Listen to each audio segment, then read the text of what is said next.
గంగా నది లేదా Ganges river భారతదేశంలో అత్యంత పవిత్రమైన నదిగా భావించబడుతుంది.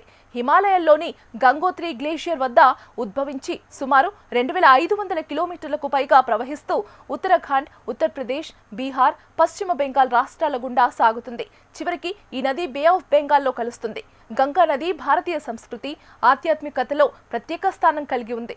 హిందూ మత విశ్వాసాల ప్రకారం గంగా నీటిని పవిత్రంగా భావించి భక్తులు స్నానం చేస్తారు, పూజలు నిర్వహిస్తారు.